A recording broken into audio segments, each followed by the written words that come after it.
बोलिए श्री राधे श्याम भगवान की जय। श्री हरि श्रीमद् भगवद गीता श्लोकार्थ सहित Gita Press Gorakhpur 20 number code की किताब है। मूल्य 15 रुपये। ओम श्री परमात्मने नमः। श्री गीता जी की महिमा। वास्तव में श्रीमद् भगवद गीता का महात्म्य वाणी द्वारा वर्णन करने के लिए किसी की भी सामर्थ्य नहीं है, क्योंकि यह एक परम रहस्यमय ग्रंथ है। इसमें संपूर्ण वेदों का सार संग्रह किया गया है। इसकी संस्कृत इतनी सुंदर और सरल है कि थोड़ा अभ्यास करने से मनुष्य उसको सहज ही समझ सकता है, परंतु इसका आशय इतना गंभीर है कि आजीवन निरंतर अभ्यास करते रहने पर भी उसका अंत नहीं आता। प्रतिदिन नए नए भाव उत्पन्न होते रहते हैं, इससे यह सदैव नवीन बना रहता है।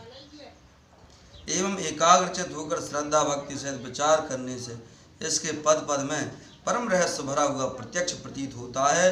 भगवान के गुण प्रभाव और मर्म का वर्णन जिस प्रकार इस गीता शास्त्र में किया गया है, वैसा अन्य ग्रंथों में मिलना कठिन है, क्योंकि प्रायः ग्रंथों में कुछ न कुछ सांसारिक विषय मिला रहता है। भगवान ने श्रीमद् भगवद गीता रूप एक ऐसा अनुपमेय शास्त्र कहा है कि जिसमें एक भी शब्द सदुपदेश से खाली नहीं है। श्री वेद व्यास जी ने महाभारत में गीता जी का वर्णन करने के उपरांत कहा है, गीता सुगीता कर्तव्या किमन्हि शास्त्र विस्तरे या स्वयं पद्मनाभस्य मुख पद्मनाभ उद्विनीहि श्रुता। गीता सुगीता करने योग्य है, अर्थात श्री गीता जी को भली प्रकार पढ़कर अर्थ और भाव सहित अंतःकरण में धारण कर लेना मुख्य कर्तव्य है, जो कि स्वयं पद्मनाभ भगवान श्री विष्णु के मुखारविंद से निकली हुई है। फिर अन्य शास्त्रों के विस्तार से क्या प्रयोजन है। स्वयं श्री भगवान ने भी इसके महत्व का वर्णन किया है। इस गीता शास्त्र में मनुष्य मात्र का अधिकार है, चाहे वह किसी भी वर्ण आश्रम में स्थित हो, परंतु भगवान में श्रद्धालु और भक्तियुक्त अवश्य होना चाहिए, क्योंकि भगवान ने अपने भक्तों में ही इसका प्रचार करने के लिए आज्ञा दी है। तथा यह भी कहा है कि स्त्री वैश्य शूद्र और पापियों ने भी मेरे परायण होकर परम गति को प्राप्त होते हैं।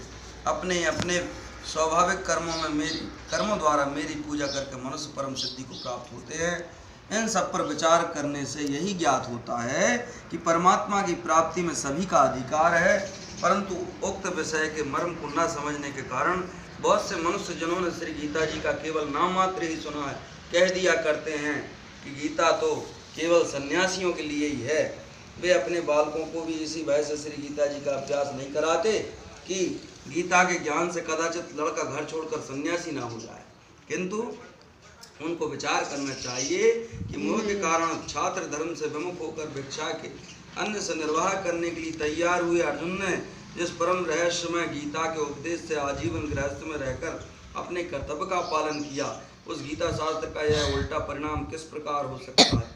अतएव कल्याण सीखने वाले मनुष्यों को उचित है कि मोह का त्याग कर अतिशय श्रद्धा भक्ति पूर्वक अपने बालकों को अर्थ और भाव के सहित श्री गीता जी का अध्ययन कराएं एवं स्वयं भी इसका पठन और मनन करते हुए भगवान के आज्ञा अनुसार साधन करने में तत्पर हो जाएं, क्योंकि अति दुर्लभ मनुष्य शरीर को प्राप्त होकर अपने अमूल्य समय का एक क्षण भी दुख मूलक क्षण भंगुर भोगों में नष्ट करना उचित नहीं है।